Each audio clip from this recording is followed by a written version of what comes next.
Apa diminta menghadap Presiden? Sekarang juga. Sekarang, siap Jenderal.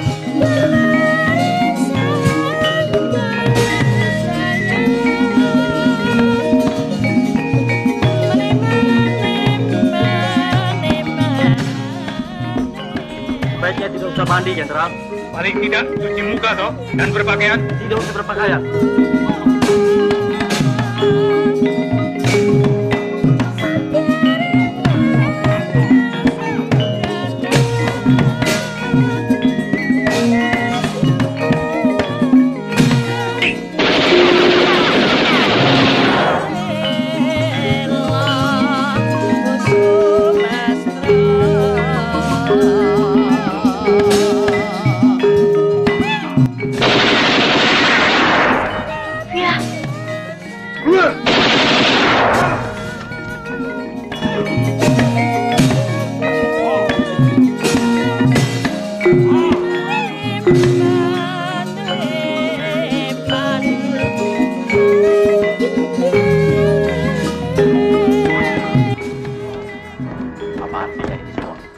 Kami hanya menjalankan perintah, Jenderal.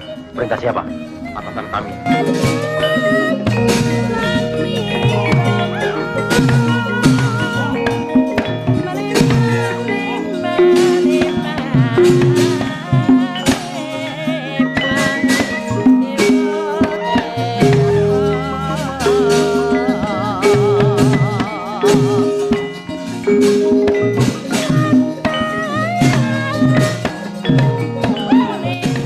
Silakan, Jenderal. Jalan.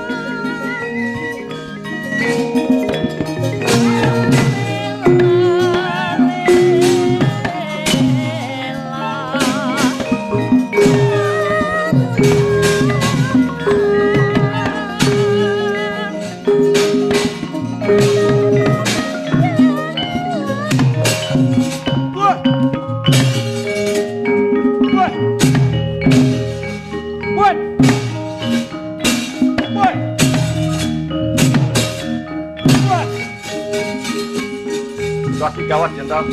Bapak Presiden menunggu di istana.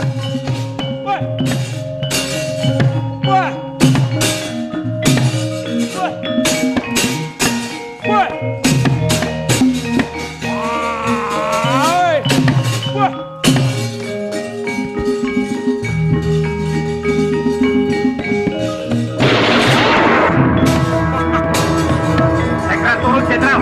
Tegas, atau saya letakkan rumah ini. Saya peringatkan sekali lagi, Jenderal.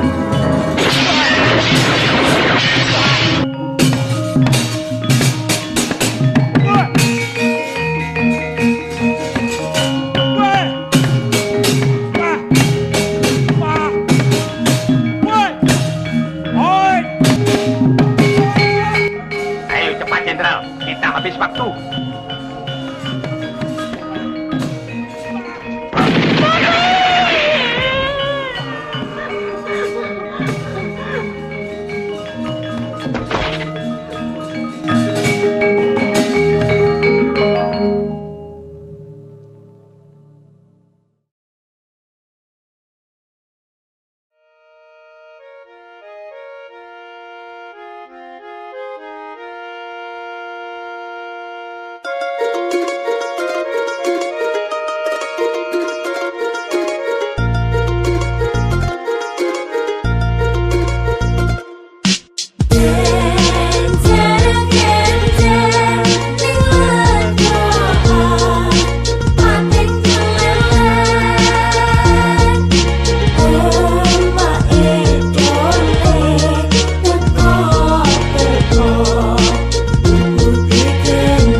ayah bunda ada di mana ayah berada. Ayah telah pergi lama tanpa bunda tahu ada di mana. Ribanya terakhir bila pergi kerja memakai kemeja merah warnanya. Terselip sabit di pinggang sebelah kiri. Dahulu ayah seorang petani menentai berat besi palu. Ayah dulu seorang tukang batu, pusaka yang tertinggal untukku cuma cangkul yang berdebu. Bunda menangis tersenduh menahan pilu meratapi nasibku. Bagilah anakku, bunda berseru, hapus air matamu, ku berikan untukmu.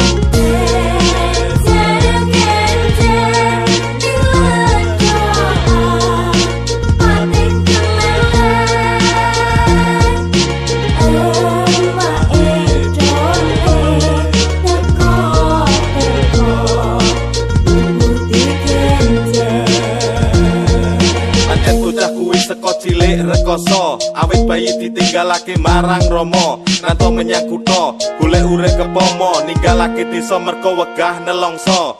Tenang oli jo gelem disepelekne, besano emakmu sing gedhekake kowe, nganti adus getih ora ono pamrih, nganti lambe pucet werna putih saka kowe disape. Ketika saya masih kecil di Singosari, saya sering mendengarkan cerita tentang G30S. Cerita yang buat saya terlalu aneh, sekaligus mencekam, yang membuat seumur hidup saya sampai dewasa merasa terhantui dengan cerita-cerita itu. Cerita-cerita itu saya dengarkan sepotong demi sepotong, penggalan demi penggalan, yang baru bisa saya simpulkan ketika saya dewasa. Yang pertama adalah cerita tentang tetangga kami yang namanya adalah Bu Cokro. Bu Cokro itu rumahnya hanya beberapa rumah dari kediaman ibu saya di Jalan Kartanegara, Singosari, Kabupaten Malang. Rumah kami dekat Candi Singosari. Rumah Ibu Cokro itu di antara rumah ibu saya dan Candi Singosari, jadi hanya beberapa puluh meter saja. Ibu Cokro pada tahun itu, sebelum tahun 65 itu adalah Ketua Gerwani Kabupaten Singosari. Suaminya Pak Cokro adalah salah satu pengurus TKI Kabupaten Malang. Mereka punya satu putra, yaitu Mas Bambang, yang usianya mungkin 18 tahunan gitu, yang adalah Ketua Ikatan Pemuda Pelajar Indonesia. Setelah peristiwa G30S itu, Mas Bambang diberitakan meninggal dengan cara diseret oleh jeep ke arah selatan sampai Gunung Gelap. Gunung Gelap itu sekarang adalah kantor Polwil Kabupaten Malang. Lehernya dijerat dengan tali tampar dan tubuhnya diseret dengan jeep sampai meninggal. Pada waktu itu Pak Cokro sudah ditahan di dalam tahanan di Malang. Bu Cokro melarikan diri. Mendengar ada berita bahwa putranya telah meninggal dengan cara diseret jeep, Bu Cokro menyerahkan diri. Bu Cokro menyerahkan diri ke aparat waktu itu, ke aparat militer, dengan mengatakan, saya bersedia dieksekusi, namun saya mengajukan syarat, saya ingin dieksekusi di depan seluruh pengurus organisasi yang ada di Kabupaten Singosari. Maka kemudian dieksekusilah Bu Cokro di tanah desa Pagentan yang lokasinya di Jalan Wijaya saat ini. Beberapa orang hadir, juga perempuan, juga laki-laki, pengurus organisasi di tingkat Kabupaten Singosari. Entah bagaimana ceritanya, kemudian Bu Cokro meninggal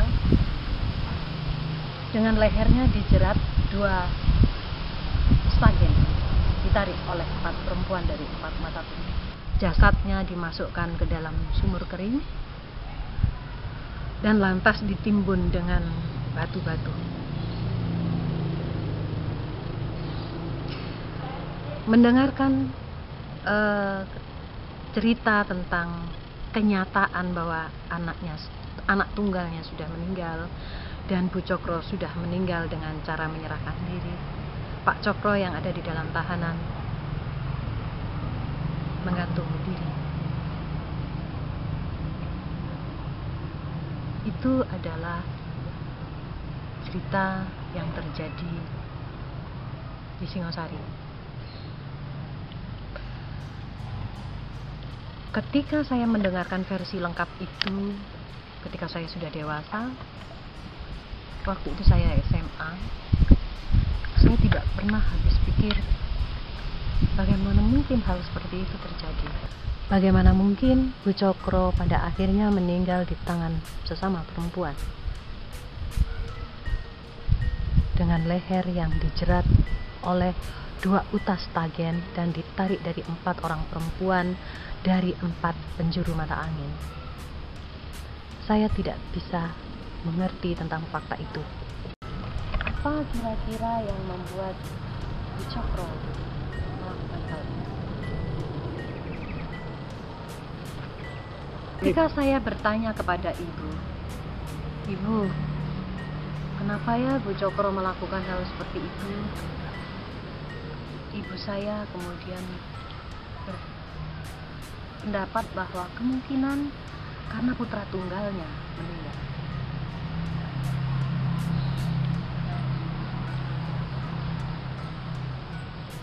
Saya tertegun dengan peristiwa itu. Kemudian saya tulislah novel. Novel saya judulnya Lasmi, itu adalah tentang Bu Cokro yang saya fiksikan. Saya tidak bisa menceritakan kisah Bu Cokro secara historis karena saya tidak tahu banyak fakta. Yang saya tahu adalah tentang kematian, tentang binasanya seluruh keluarga itu, yaitu Pak Cokro, Bu Cokro, dan Mas Bambang, dan bahwa Bu Cokro adalah orang yang menghibahkan rumah dan tanahnya untuk sekolah dasar saya, yaitu SD Paketan 2. Tak ada orang yang mengenang cerita itu kecuali ibu saya, yang mengatakan kepada saya bahwa sekolah dasarku adalah hibah dari tanah milik Bu Cokro. Saya sangat tertegun ketika ibu waktu itu menceritakan hal itu. Bagaimana mungkin perempuan yang dinistakan di kampung kami ternyata adalah orang yang memberikan rumahnya untuk sekolah dasar saya. Itulah yang menghantui saya sampai kemudian saya menulis novel itu yang versinya sesungguhnya lebih menyederhanakan persoalan. Itu tak terelakkan karena saya tidak mampu menuliskan sejarahnya, dan saya tidak bisa menulis kematian suaminya, kematian anaknya dalam satu paket novel saya, karena saya khawatir orang tidak akan percaya dengan fakta itu. Kenapa? Menurut saya, Ibu Cokro memang ingin menjadi hantu untuk menghantui pikiran orang-orang bahwa pernah ada masa yang demikian kejam di kampung kami. Setidaknya Bu Cokro sudah menghantui saya. Saya menulis novel itu sebagai orang yang terhantui, dan saya ingin mengatakan bahwa saya dihantui, dan semoga lebih banyak orang merasa dihantui. Obsesi saya pribadi sebetulnya adalah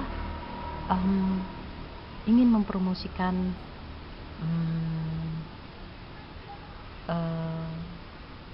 dunia tanpa kekerasan. Namun sayangnya saya harus menceritakannya dengan kekerasan, melalui cerita-cerita yang penuh kekerasan.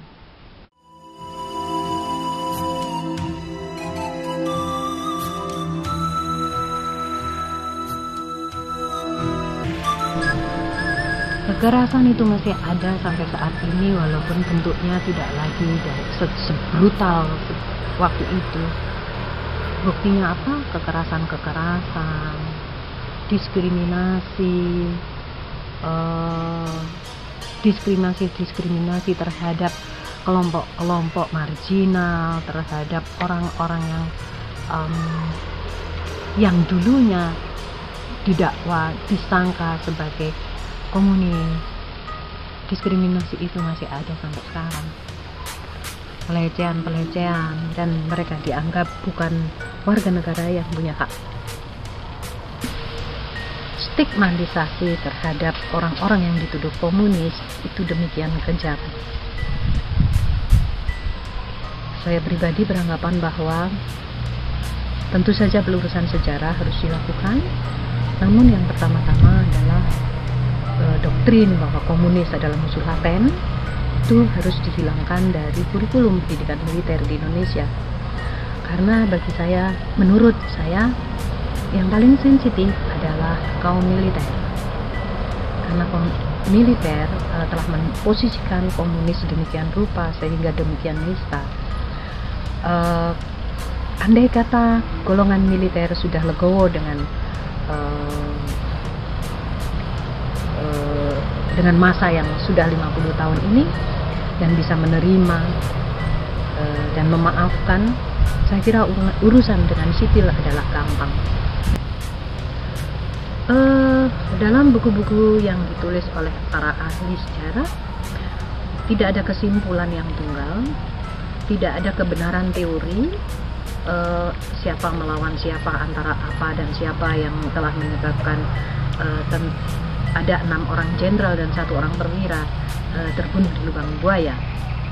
Tapi kenyataan bahwa ada 6 orang jenderal dan 1 orang perwira tentara terbunuh, dan kemudian kesalahan ditimpakan pada komunis, itu adalah legitimasi untuk semacam legitimasi simbolik untuk menghabisi komunis. Saya kira komunis memang sengaja harus dihabiskan dari Indonesia waktu itu. Mungkin karena Partai Komunis waktu itu adalah pendukung yang paling kuat dari Presiden Soekarno.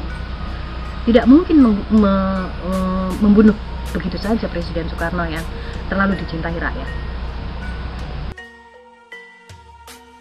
Istilah komunis, komunisme, dan Partai Komunis itu cenderung disamaratakan. Padahal komunisme adalah paham, dan itu adalah berdasarkan ekonomi. Sebetulnya bagaimana cara-cara untuk mengelola ekonomi, dan Partai Komunis adalah kumpulan orang-orang yang berpaham komunisme, dan orang-orangnya disebut komunis. Nah, tidak selalu orang yang berpaham komunis itu anggota Partai Komunis. Sebelum tahun 65, Partai Komunis itu sah di Indonesia dan nyatanya ada, sama seperti Golkar yang pernah ada, yang ada, sama dengan Partai Demokrat yang ada saat ini, juga sama dengan PDIP, dan legal waktu itu. Jadi apa salahnya menjadi anggota komunis, Partai Komunis waktu itu, sampai kemudian terjadi peristiwa 65 di mana dituduhkan pada komunis untuk pembunuhan 6 orang jenderal dan 1 perwira itu. Siapa yang melakukan? Kita semua tidak ada yang tahu. Peristiwa itu terlalu besar, terlalu luar biasa, dan pada kenyataannya dituduhkanlah bahwa itu pelakunya adalah komunis, dan karena jenderal menurut undang-undang humaniter tidak boleh dibunuh, maka itu menjadi semacam legitimasi simbolik bahwa kematian 6 jenderal adalah juga pemusnahan Partai Komunis dan orang-orang yang dicurigai berpaham komunisme.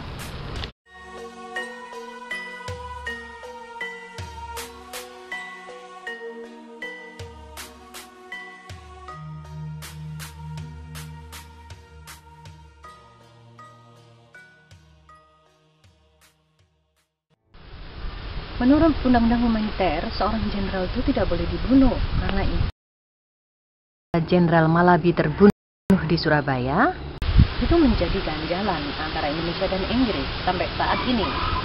Karena menurut undang-undang humaniter dan etika diplomatik internasional, jenderal itu harus ditangkap dan diserahkan dan diadili. Tapi yang terjadi dengan Lubang Buaya, di Lubang Buaya tahun 65 ada 6 orang jenderal tewas dan 1 perwira. Itu secara simbolik bisa dibaca. Siapapun yang dituduh melakukan pembunuhan terhadap 6 jenderal adalah layak dibasmi. Indonesia mengalami sejarah yang kelam 20 tahun setelah kemerdekaan. Dan sebetulnya bukannya hanya Indonesia yang punya sejarah kelam. Jerman pernah mengalami sejarah yang sungguh kelam ketika mereka membantai orang-orang Yahudi. Perbedaan antara Jerman dan Indonesia adalah bangsa Jerman telah mengakui itu sebagai kesalahan kolektif dan meminta maaf dan menggunakan momentum itu untuk refleksi dan untuk tidak lagi melakukan kekonyolan di masa yang akan datang. Indonesia telah mengalami peristiwa yang demikian kelam dan tidak ada yang meminta maaf atas terjadinya ini semua. Negara juga tidak meminta maaf. Walaupun memang benar tidak ada penelitian yang bisa membuktikan siapa yang melakukan ini semua. Bagaimana mungkin peristiwa 65 itu bisa terjadi? Bagaimana mungkin ada 6 orang jenderal terbunuh dan kemudian bagaimana sebagai akibatnya ada begitu ratusan ribu nyawa boleh melayang di negeri ini? Ada 4 teori atau katakanlah asumsi tentang mengapa peristiwa itu terjadi. 1, tentu saja orang-orang golongan komunis menuduh Soeharto adalah dalangnya. Pihak militer tentu saja menyalahkan komunis adalah dalangnya. Kemudian ada yang menyangka bahwa itu adalah pertarungan antara partai komunis dengan militer. Terus ada yang mengatakan bahwa sebetulnya ini adalah dampak dari pemberontakan militer perwira muda terhadap militer-militer senior. Mana yang benar? Kita tidak ada yang tahu. Itu terserah kita saja mau mengikuti mazhab yang mana. Tapi ada satu pendapat yang mengatakan bahwa mengapa bisa terjadi situasi yang keotik sedemikian rupa, itu karena pada waktu itu sejumlah petinggi negeri ini melakukan kesalahan yang berbeda pada saat yang sama. Apa yang dimaksud dengan kesalahan-kesalahan yang berbeda pada saat yang sama? Kesalahan itu misalnya ternyata ketika ditelusuri sebetulnya orang-orang yang menculik para jenderal itu ternyata tidak bermaksud ingin membunuh para jenderal. Mereka ingin menyerahkan kepada Presiden Soekarno waktu itu. Tapi entah bagaimana kekeliruan di lapangan sehingga kemudian ada para jenderal terbunuh. Jadi tidak ada kesalahan-kesalahan yang sengaja, namun tidak sengaja, tetapi kesalahan-kesalahan yang berbeda dari banyak para pemimpin itu terjadi pada waktu yang hampir bersamaan, yang mengakibatkan terjadi G30S atau 1 Oktober, atau yang lebih parah adalah bagaimana sesudahnya itu ada begitu banyak orang yang dituduh komunis dibantai. Saya pribadi beranggapan kalau memang asumsi, saya mengikuti asumsi yang terakhir yang mengatakan bahwa sejumlah para petinggi melakukan kesalahan yang berbeda pada saat yang hampir bersamaan dan mengakibatkan peristiwa yang demikian brutal, maka saya berkesimpulan bahwa negara seharusnya mengakui kesalahan dan meminta maaf kepada umat manusia, bukan hanya kepada kaum komunis. Menurut saya negara harusnya mengakui bahwa ini adalah kesalahan kolektif oleh banyak pihak, oleh semua pihak, dan karena itu harus meminta maaf karena membiarkan hal ini terjadi, dan memungkinkan harus memfasilitasi rekonsiliasi. Rekonsiliasi itu hanya bisa dicapai apabila pertama-tama di tubuh militer isu ini clear, dan kemudian semua museum narasi-narasi tentang 65 dikoreksi dan tidak perlu dihapus, tetapi dikoreksi, diberikan narasi ulang, diberi makna baru. Misalnya dengan museum Lubang Buaya, museum Pancasila Sakti, tetap diberikan seperti itu, tetapi ditambah narasi baru bahwa pernah terjadi era seperti itu. Tentu saja ini bukanlah upaya yang mudah karena melibatkan seluruh komponen bangsa. Dan yang paling penting sekali lagi, saya ingin mengajukan proposisi bahwa seharusnya dilakukan redefinisi ulang, redefinisi terhadap apa sih komunisme, bagaimana sih sejarah, terutama di dalam kurikulum pendidikan militer. Dan dilakukan sosialisasi di dalam tubuh militer dan pemahaman-pemahaman baru dengan arah baru Indonesia ke depan. Saya kira sekali lagi apabila di tubuh militer dan akademi militer masalah komunisme dianggap clear, maka untuk urusan masyarakat sipil semuanya akan lebih mudah diatasi. Mengapa militer? Karena setahu saya komunisme adalah musuh laten, itu masih merupakan bagian dari kurikulum doktrin yang masuk dalam kurikulum pendidikan militer. Dan kita tahu sifat militer adalah komando sentral dengan disiplin yang tinggi.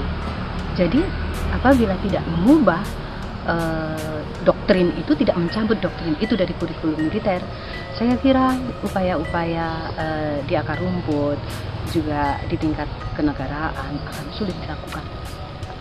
Jadi pada peringatan 50 tahun genosida ini sudah seharusnya negara meminta maaf dan menyatakan bahwa sudah seharusnya terjadi rekonsiliasi di akar rumput. Kenapa demikian? Karena menurut saya konflik-konflik yang terjadi di Indonesia selama ini adalah mengacu pada masa lalu yang tidak pernah diselesaikan. Meminta maaf adalah juga menyelesaikan persoalan sehingga kita sebagai bangsa menjadi sembuh dan tersembuhkan.